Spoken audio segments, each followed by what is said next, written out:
So the Dolphins get things underway. Thursday night footy. We're here at Combank in the heart of the Golden West, and here comes Junior Polor. Reeling out the back of that contact. 6 more tackles. Katoa dug into the line. Farnworth. Lovely play, Dolphins. Jack Bostock's our first try scorer. Just watch Mitchell Moses here. Watch what Mitchell Moses. Watch the movement. He looks in. Look at Moses' vision. He just... I cannot describe how special that play was. 21 years old. Long pass, Riley Smith. Hopgood and Moses. Again, they open up some space, and the Fox is leaping down the sideline. He got it back inside. The catch couldn't quite hang on. I think it was this man, Katoa, gets a hand to it. Just in front of the sticks. Brown wraps around, links him with his halves partner. Now Yongi, they've got him going backwards, and it's a great put down in the corner by Bailey Simonson. Nice work, Parra. Well, it's the first time they've really come to their right-hand side, Parramatta. Their threat in this first half has been down the left towards Josh Addo-Carr's wing. Got a 2-pointer. Walker, oh, big shot. Ah, it's a high tackle. Oh, cop that. That's 2 foot from the pin. 6-all. Good position to launch an attack with. Walker Moses. Oh, that's a superb tackle. Sam Rani hit that at pace. He got mowed down. Walker! Lovely ball. Dury under the post. You just watch the number 11 jersey. He's waiting for the ball to come out the back. He just waits and waits too long to go in to make the tackle. No one gets a hand on him. Really poor defence. Finne Fuiaki played to Graham. Katoa linking, Nikarima distributing. The hammer onto Farnworth. He can't bust through. That was a massive tackle. That was Penasini. Almost a try-saving effort. They might get there anyway. It's Lemuelu. An inside pass from Nikarima, and he got down low and got there. Harvey Norman replay. So watch there, Nikarima, he shapes the kick, he stops, comes back on the inside, big space. Nice 4-pointer.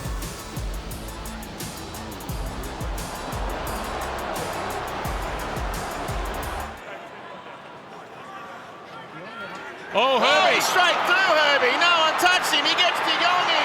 He runs around him. Herbie goes beep, beep, beep. He's away. What did he do? He's got 6 gears, What Herbie. Is Beep, there... beep. Was there much in this? Is this a crusher situation? Bear in mind, Jacob Preston was suspended for 4 weeks for a crusher this week. Yeah, I think this one's slightly different. This is Hopgood.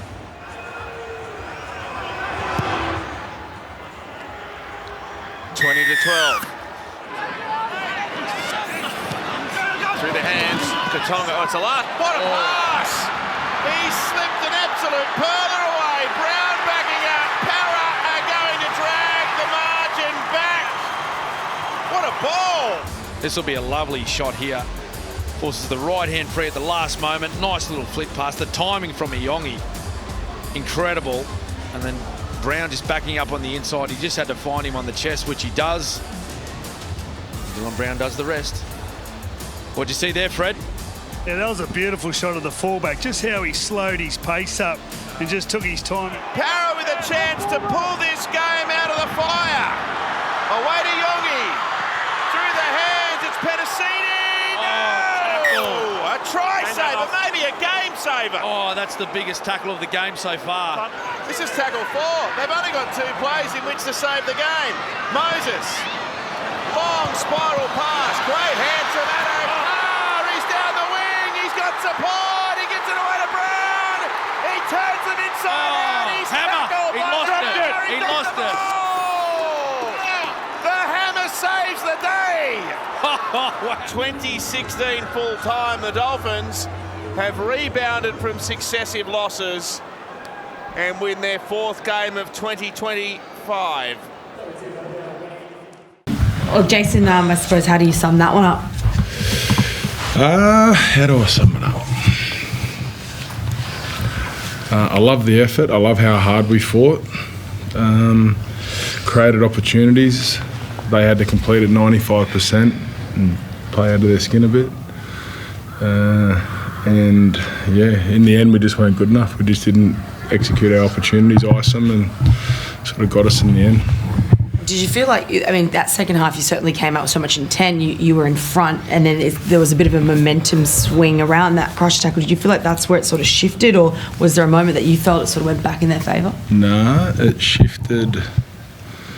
So it shifted when we had a drop, then we put some pressure on them, and then we had another drop on the dropout, and then there was a couple of little moments after that where we just let them back in the game again. Like the crusher was just like a bit of icing on the cake.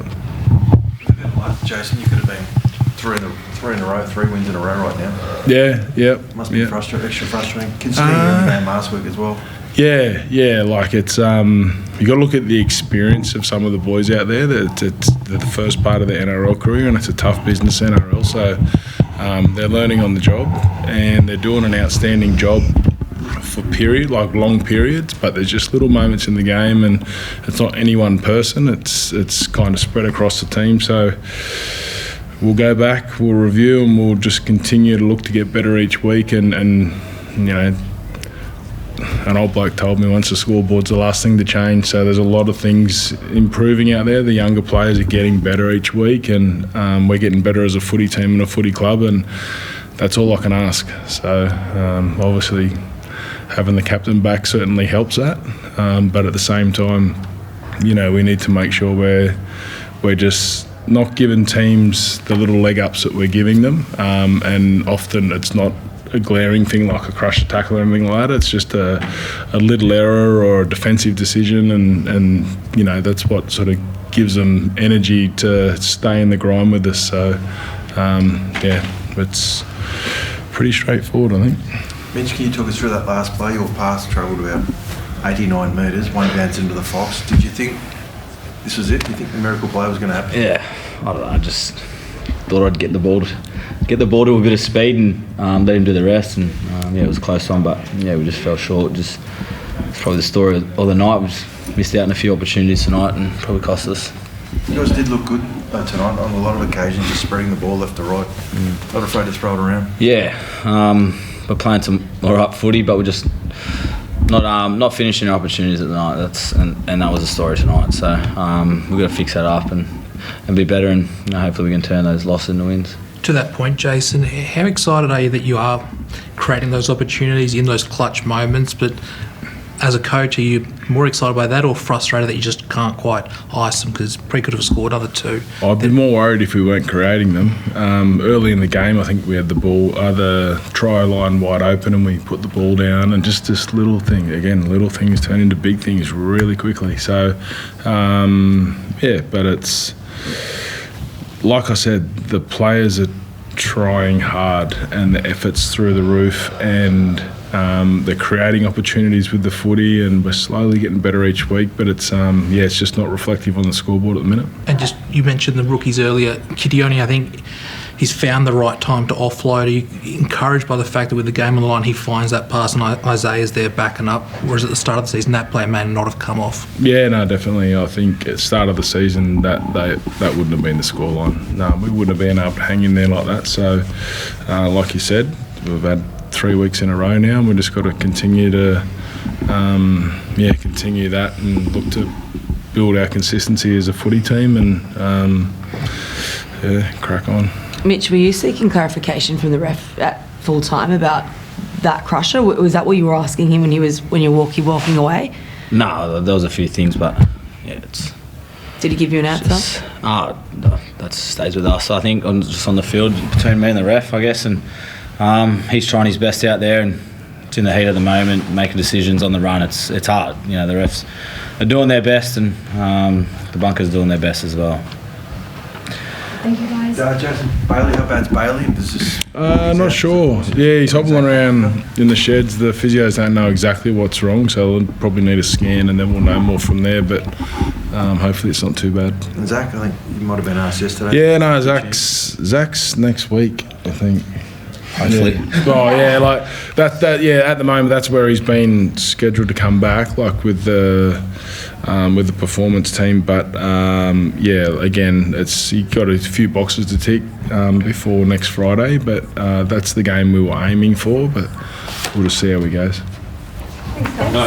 Thanks, guys. I'll start with you. How pleasing was that from your side, particularly, you know, they took the lead at one stage and then to fight back as well in that fashion? Yeah, look, very pleasing. Very proud of our effort. I thought we showed a lot of fight, and we got challenged in so many ways. They played really well, Parramatta, particularly the way they moved the ball and to complete as high as they did with that ball movement, and that really challenged us. And we just had to come up with some really good efforts to save tries at different times. That happened in the first half a couple of times. It happened in the second half. Herbie with one, Hammer obviously to finish the game. It's what you want to see from your team. What were the emotions like watching that last passage of play in the box?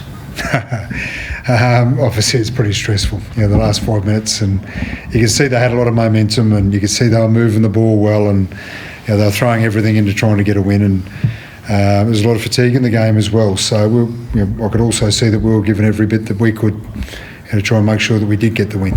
You mentioned Herbie, that individual try, and then to come up with that try saver on Will Penasini, they're two big moments right there.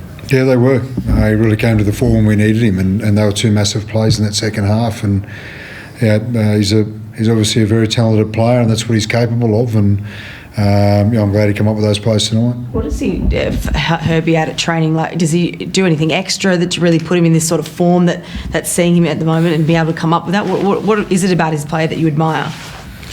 Oh, look, he's a real athlete. He's a real competitor. There's not too many guys that can do what he can do physically, and he competes hard, and that's what we like about him. And he's actually a little bit banged up early in the week. He hasn't had a full week of training this week, but for him to come out and play the way he did and come up with those two big plays was great signs for him. Tom, what does it say to come down to Sydney? I think penalty count was 8-1 at one stage. They seemed to be camped on your line for about 20 minutes, and you didn't concede. What does it say about this team?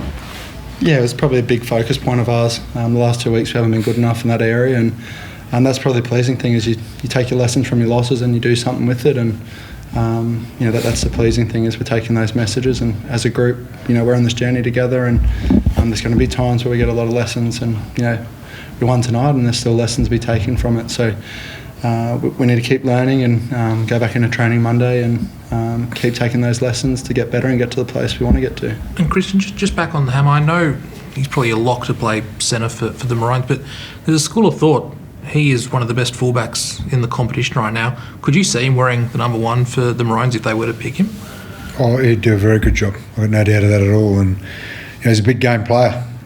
He showed that tonight when we needed him. Again, he came up with plays, as did Herbie. And if he was picked to play number one, I've got no doubt he'd do a terrific job for Queensland. If he's picked in the centre, he'll do the same job.